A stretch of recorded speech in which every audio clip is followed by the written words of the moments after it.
Hey guys, my name's Anthony Seegert, and this is my final video project presentation. And the title of my video is The Child of a Foreign Language Teacher and His Quest for Bilingualism. So real quick, I just want to kind of give you a little bit of context of why I chose this topic, and then we'll kind of get into the main research. But for me personally, like this whole class, we've been learning learning how to become a better foreign language teacher and like all these awesome methods and the research behind it and how kids learn and things like that. But but as I kind of reflect on my life, as I have a 1 year old and um, I use my language every day to instruct my students and I see their proficiency growing, and then I feel for some reason feel inadequate to be able to transfer that over to real life and teach, I guess you could say, my son the same language. It feels more daunting to me for some reason, and so I wanted to kind of do a little bit of research on what it looks like to teach or to pass on language. You're not really teaching it. I think that's the biggest thing for me. It's hard to wrap my mind around not sitting down and having like a grammar lesson or something like that. It's just real life. It's organic, and so that's kind of daunting for me. So I wanted to kind of get some more information and figure out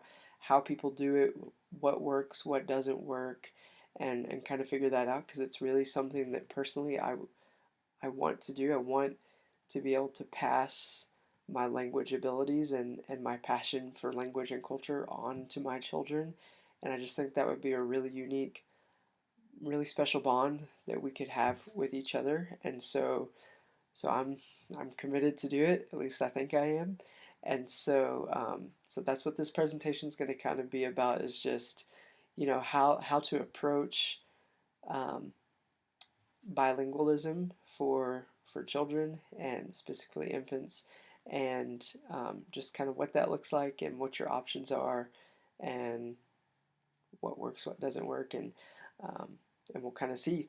But what I've kind of chosen to do is I've done the research and I kind of compiled the research, and I'm going to kind of present my perspective plan that I'll be taking on hopefully, and I guess you could say that I'm kind of using my son as an experiment, but that's okay because hopefully in the end he'll know French and it'll all be good. Um, so to to kind of put things in context, like most of us are language teachers, and it is not a daunting task or a challenge. I don't think, based on the conversations we've had online, that it's not a daunting task for us to teach language. Um, but Francois Grosjean, he was one of the guys that I kind of researched, and he's a big player in bilingualism and has some really good blogs. But um, what he kind of talked about is the transition for foreign language teachers is that for us in the classroom, the language is like the end result. Like we're teaching language, and if our students are using language, then we have done our job. But in real life, like that's not necessarily the real goal. That's just kind of the vehicle. Like you know, I'm communicating with my son about what food he likes. The actual language that we're using isn't the end goal. The bond and the meaning of communication is a much more important than him just knowing French or knowing any language for that matter. Um, and so that's kind of a change in perspective that's kind of hard, at least for me, to transition to. Just to have that organic, like, let's just communicate, um, versus can you conjugate this verb correctly? Do you have subject agreement? Things like that. So it's kind of hard. But so I chose to do this video. I had started writing my paper, and as I was typing it and as I was reading it, the the emotion and the passion and everything that I had behind it, that because I kind of have a personal connection to this project in this presentation, like I didn't feel like it was being evoked through that, so I chose to do the video instead, and hopefully it portrays the message well, and and it'll benefit you and potentially anybody else that watches it. Probably not though, as far as getting lots of views on YouTube. But anyway, um, so basically, what I'm going to talk about today is um, four components. I'm going to talk a little bit about some research that's out there, kind of like what science says about language acquisition for infants in two or multiple languages. The positives, the negatives, what people are saying, the questions that are being asked.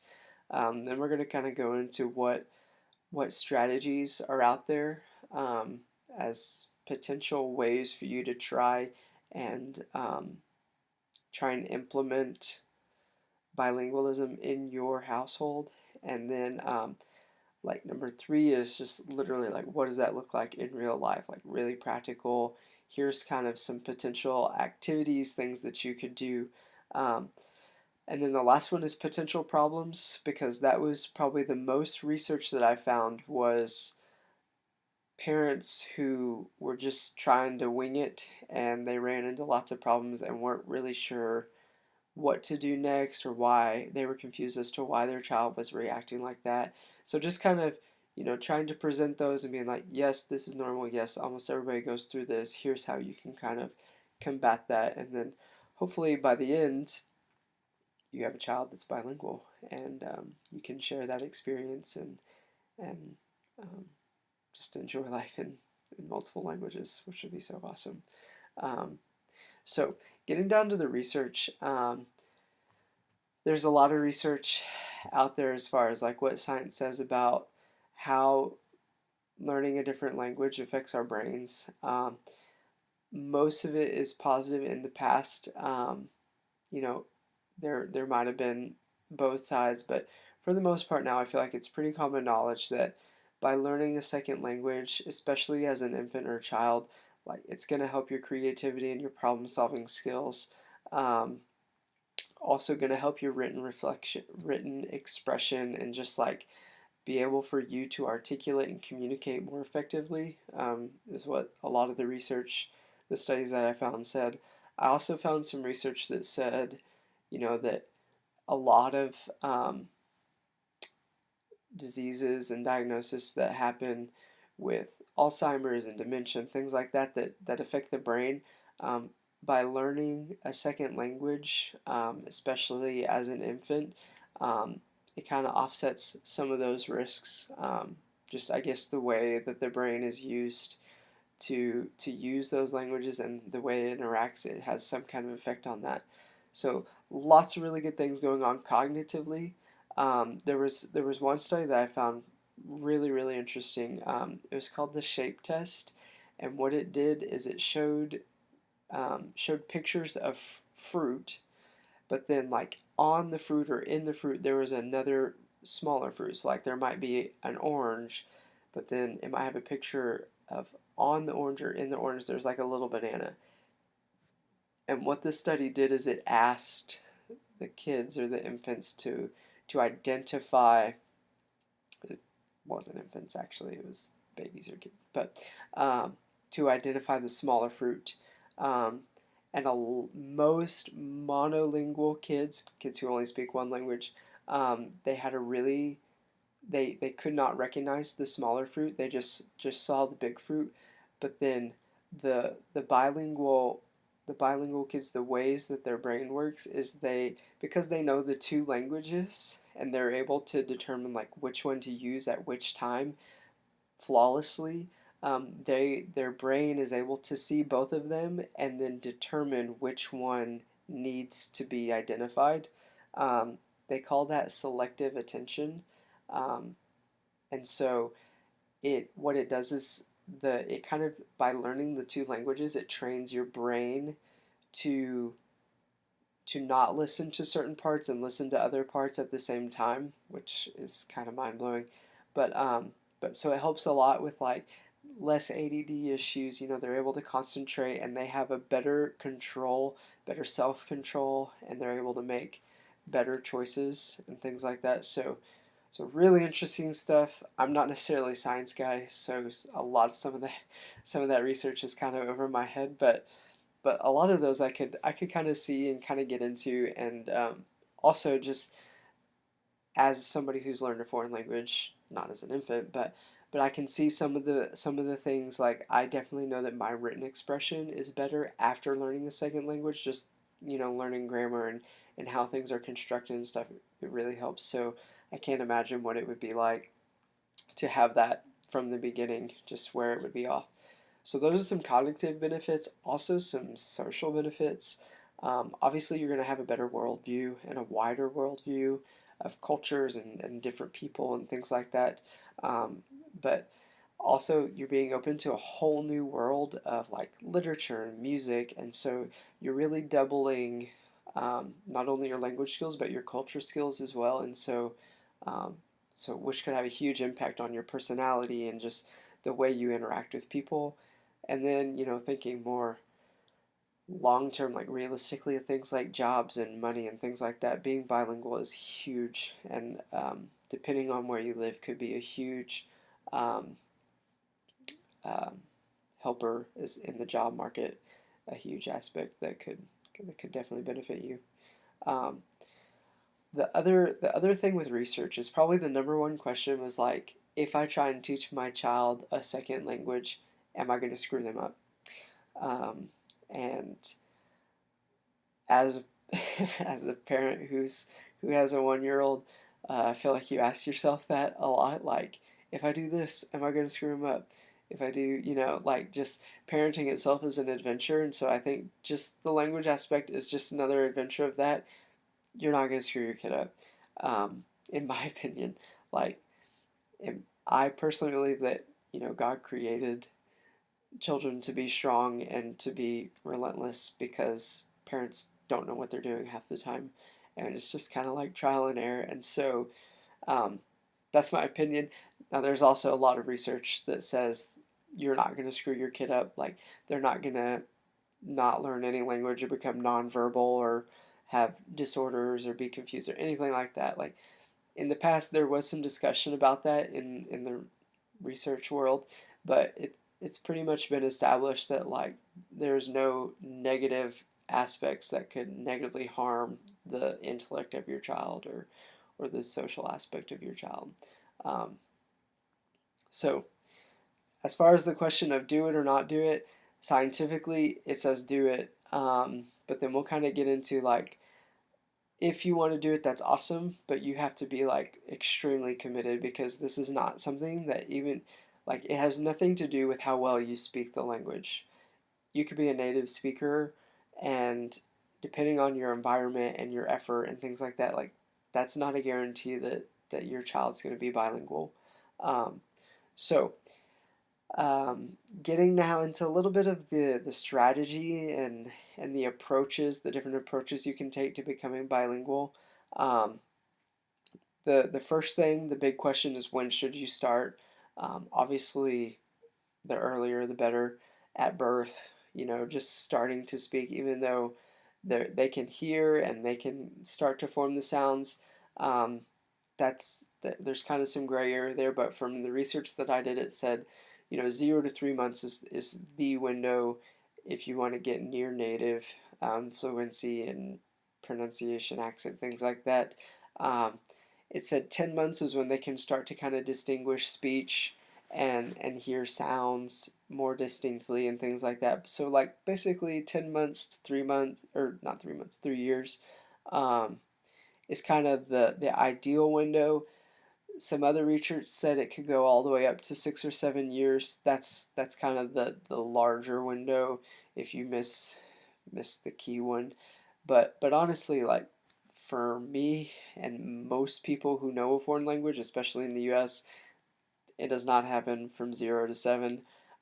Most time it happens from high school on. So a couple of blogs I read, people are like, "Oh, I'm so discouraged because I didn't start teaching my son or my daughter when they were born, so they just decided not to do it at all," which is crazy because it's never too late. There are definitely benefits to learning a language later in life as far as like higher vocab count, and you comprehend the grammatical structures and things like that better, you can kind of vocalize them. But then some of the key components of starting to learn a language early, the main one is accent. Like you can get a near native proficient accent, and just the sentence structure, the syntax and grammar concepts that they are able to learn at a younger age just kind of transitions a lot better. But 0 to 3 is typical, but it's never too late. Um, so the kind of traditional standard for infants that are learning two languages is basically from 0 to 2 months or 2 to 6 months, like that period. From honestly, from 0 to 2 months, they don't really do much but sleep and eat and poop. But starting around 6 months, they should start to coo, um, which is just like them kind of making sounds, them understanding that they have a voice and that it makes noise and things like that. So it's a lot of self discovery. Um, you're not doing a whole lot, like they're still listening, but there's not a whole lot of interaction going on there.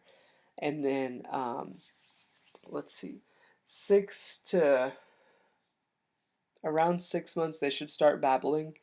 Um, those won't be words. It's still just they're just kind of finding their voice and figuring out what it does. But at this point, they're starting to kind of hear, and then between that range, 6 to 15 months is when they'll start. Some people start earlier. That's a pretty big gap, but around a year, give or take a less, more or less, they'll start saying their first words, and and then little by little they'll start picking up words and more words. Um, so those words, depending on obviously what language you're choosing, or if you're doing both, they'll start picking up both. Um, Not necessarily exclusively saying this or this, but they'll start kind of babbling. But the words do not necessarily go with the true meaning. Like when they're upset, they'll say like "mama," or when they're hungry they'll say mama. That it's just they're realizing that certain things have certain sounds, have certain meanings. But then around between the ages of 1 and 2, they'll start blending those words when they're speaking two languages. So they might take the first syllable of an English word, put it with a syllable of a French word, and just start blending them because they're still learning the distinctions. Um, and then little by little, as they get older, they might do combined phrases. But then about between 3 and 4, um, from the research that I did, once they're about 3 or 4, they should easily be able to distinguish both languages, and their brain will know and register when to use one, when to use the other. Um, so that's like the grand scheme of things, the progression, because sometimes a lot of people are thrown off by how much how much the second language thrown in affects their language acquisition that they would normally have. And from what I've seen and from what I've experienced, it's pretty much the same, which is mind-boggling that they can then take both languages. It's just really cool for me to see. Um, so the other thing that is really important is to set a goal before you start. Like, what do you want? What do you want their end goal to be? Um, do you want them to be able to read and write and um, speak, or do you just want them to be able to speak and not necessarily care about writing? Because certain approaches have benefits for each. Um, Also, like, do you want them, like if you have family that speaks that speaks your language, do you want them to be able to interact with them? Is that kind of your end goal? Or do you want them to be able to live in country someday? It's really just good to set a goal. Do you just want them to kind of be familiar with the language, just to, more for cognitive reasons, not necessarily for applied language use? So it's really important to kind of establish what that is. For me personally, what I would love, what I want to do is I chose to become a French teacher to um, to use the Bible to be able to prepare students in language to be able to make them proficient and to go into the mission field. Um, and so to prepare students to go into the mission field in the French speaking world. And so what I want to do is I want my kids to know French so that they can be able to do that if they want to, like they can have that opportunity, just because I think that would be really, really neat. And so that's my end goal. I want my son to be able to speak French, and to one day, if he wanted to go on mission trips or to do a long-term mission in a French-speaking country and not have language be a barrier, but something that he could connect with the native people. Um, and so as you're kind of getting that, and that was one of the things I feel like, I'm not sure about anybody else, but I feel like in the course, probably one of the hardest things was the first chapter when it was like define what proficiency and fluency is. Um, that's different for every context, and that's the same thing here. Like, you might say, I want them to be fluent. What does that mean? Okay, and so like, but for me, I want my son to be fluent so that he can communicate with natives um, without any issue, which is I feel like a pretty overarching term of fluent, but that's the goal. And so there's really three ways that I've found in my research that carry out these. One is called one parent, one language, one environment, one language, and one time, one language. And so it's really just kind of setting the standard of what is to be expected. When is one language going to be used versus the other, and things like that. So one parent, one language would be like if you, um, like for example, I speak French, my wife speaks English, and so I would always speak French to my son. My wife would always speak English to him. And so that way he's getting both input from both of us, and ideally he will respond and speak to me only in French, and will respond and speak to my wife in English. Um, that is that's what a lot of people have chosen to use because when um, when you have two people who speak different languages, a lot of the research it was like my wife is from Spain, I'm from France, but we live in America, and so um, the dad would speak Spanish, the mom would speak French, but they would all speak English together. And so there's a lot of situations. It's basically everything is based on the same situation or your current situation. So that's one parent, one language. One environment, one language would be like if my wife and I both speak French, we would speak French at the house, but then when we're in the community or at school or something, we would speak English like everybody else in our town. But then our home, we would always speak French there. Obviously, both parents have to speak the second language for that approach to work. So that's not an option for my situation because my wife does not speak a foreign language. The other option is one time, one language, where you might have like in the mornings we speak French, in the afternoons we speak English, or on Monday, Wednesday, Friday we speak French, Tuesday, Thursday, Saturday we speak English. That's another one where both parents have to know both languages for that one to work. So in bilingualism, probably the most prevalent approach is one parent, one language. That's the approach that my wife and I have chosen to take. There are a lot of positives and a lot of negatives. We'll get to some of those negatives when we talk about the problems, but that's the main approach that we've decided to take.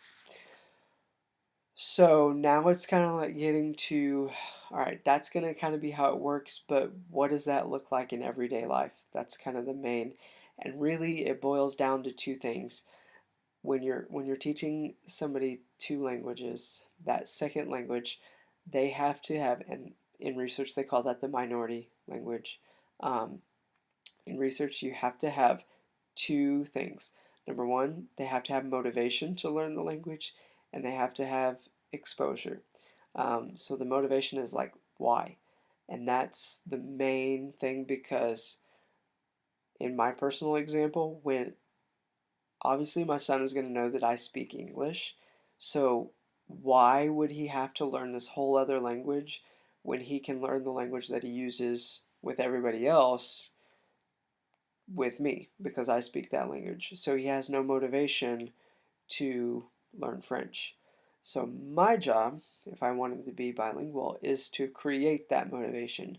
So, like if I can find some native speakers in our area, um, or a babysitter, or things like that. Other ones suggested that like you just don't respond to them if they say in English, and then that's their motivation for them to learn French, because you won't respond.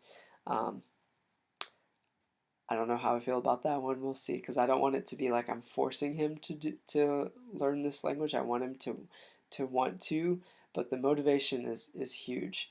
If you live in a community where there's that presence, um, for example, if you were in Montreal in Canada, then obviously that's a bilingual city, and so that's their motivation to do that. Other suggestions were like, if you go on trips, things like that to the country, then they can actually get a chance to use that language in the wild or naturally. And so that would be their motivation, but there has to be some kind of motivation for them to learn it. And just because is not motivation. So if you want to do that, that's probably the number one thing, kind of like setting the end goal. What is their motivation for them to do that realistically? And then number two, they have to have some exposure. We know as foreign language teachers that to learn a language, you have to have comprehensible input. It's the same thing. And so most of the research that I found is looking for 30% of their awake time for that second minority language. And so if you kind of break that down by week, that's like 25 hours per week, which is quite a bit. Especially like in my situation, I will be the one that's doing most of that input, and so that's a lot of effort on my part to do that. And so it's a big responsibility, and so I've tried to kind of lay out a schedule of what that might look like, but that's not 25 hours of me literally talking to him. That's a huge part, but there's also things like music, DVDs, playing games, reading is probably one of the biggest ones, is like reading individually, reading silently, reading together, things like that. And so there's lots of different ways that you can do that. And probably one of the most practical resources that I found was by Adam Beck, and he has this website called Bilingual Monkeys, I believe, like the Bilingual Zoo, and it's basically a blog forum, and it has hundreds of ideas of ways to practically bring in exposure for that second language. And so, if that's something you're interested in, I would um, definitely look at that. But those are some of the resources. So, like, what I'm planning to do is, bedtime every night, 15 minutes reading, reading together once he gets a little bit older, but also like in the car, we travel a lot. So audiobooks, nursery rhymes, things like that, playing on the radio, just so he's getting some native French other than me. But then obviously our interactions, bath time, getting dressed, things like that, just narrating it when he's eating, um, just kind of narrating, conversing together, things like that. That's the main thing of how he's going to get his input, and eventually we'll start having exchanges and hopefully progress from there. There's also a few native speakers that I go to church with, and some of my students have volunteered to babysit him, so he'll have those interactions. So hopefully we can kind of create this atmosphere that will give him some purpose and give him the right exposure that he'll need over the next years. Um, so that's kind of the plan. Um, Hopefully it'll work. If not, um, then we'll reevaluate. We'll kind of see if we can figure something out. But um, you know, I'm I'm realistic to realize that it might not happen, but I'm optimistic, and I know that I have to at least try. And so that's what I'm planning to do. And if he's receptive, that's great. If not, um, we'll go to plan B, or we'll do more research, or something. But the last part of what I want to do is, there's a lot of people make these plans just like me, made this plan, but then when it starts to not go as they plan, or things go off course, there's problems. They don't know what to do. So I'm just going to kind of run through some of those problems and see what could happen. The probably the biggest one is that the child refuses to speak or reciprocate in the language. Like, I'll speak in French and then he responds in English. Um, that's frustrating. Um, the influence of the majority language, like, obviously we live in America, English is very prevalent, and so like there's not a whole lot of French influence, so it's going to be tough to get him enough exposure to his second language for him to do that. And so that's probably one of the biggest things. If that's the reason, if he's not responding, then he probably doesn't have the motivation to do that. There's not the reason. And so having to create that motivation, having to create the need for that second language will cause him to do that. Um, Another big one is, as they're learning their second languages, it does not delay their cognitive process at all. However, it will kind of, from the research I've done, it can delay their first stage of speaking.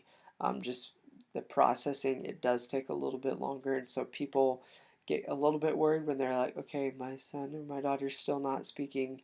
And are we screwing them up by doing these two languages? You're not screwing them up from the research that I've done. They are learning, they're taking it in, and their brain is just working to figure out how it works and what needs to go where. Also, it will appear, especially in the beginning, that they have a smaller vocab. Um, one of the examples that I gave was talking about how, you might have an 18-month-old who is a monolingual and knows 90 words, but then the bilingual child will only probably know around 50. Um, but when you take into account that they know 50 words in both languages, it gets to the average of where it should be. You just have to take into account that they know double the words of the same words in English, if that makes sense. Um, and so, but it said over time the gap is narrowed. There's no sufficient um, disconnect between their vocabulary. They do catch up. It's just over time. Um, but other big things were, when they start to speak, people kind of get freaked out when they start mixing things because they think that they're confused. That's called coding. When they start to mix and intermingle the languages, that's actually a good thing. That's their brain working and realizing that there are two languages. They're just trying to distinguish how they work.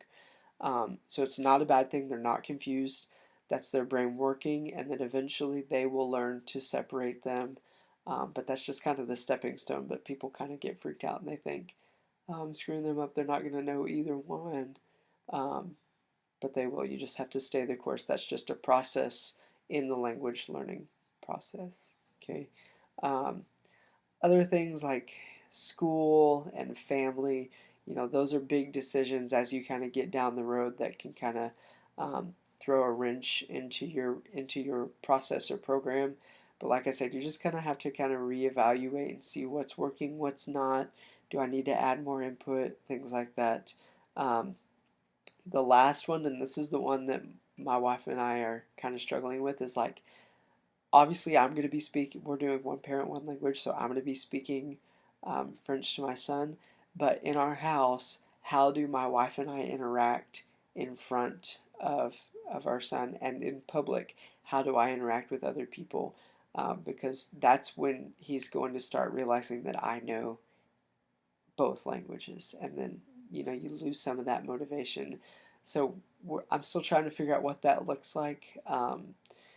obviously my wife and I have to communicate, and I have to communicate with other people in the community.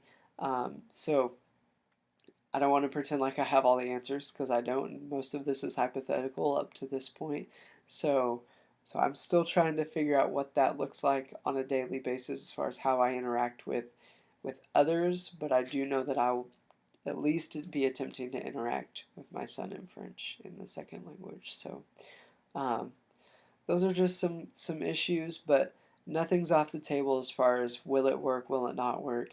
Um, Almost all the research that I said just suggests, it's just trial and error, just like the rest of parenting. You do what you can, and if it doesn't work, you try something else. And um, but you have to persevere. It takes a lot of work.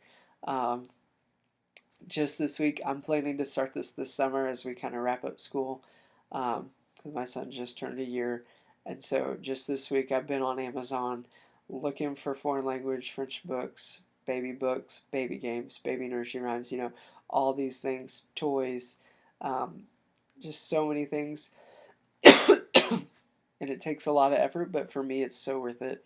Um, if at the end him and his siblings are speaking French to each other and speaking French with me, I just think that would be one of the greatest things. Such a huge blessing. Um, so hopefully this was insightful. And as you said in your email, hopefully this is a little change of pace. I really loved how practical this was, and feel free to pass this on to other people if they're interested in teaching their kid a second language and exploring bilingualism. And like I said, there are tons of resources out there, tons of forums, tons of support groups. So if that's something you're interested in, I would encourage you to walk through these strategies, walk through these approaches, and really plan it out, because it's not going to happen if you don't. So you have to be very intentional, and you have to persevere through the challenges. Um, that's all I have. Thanks, guys. Have a nice day.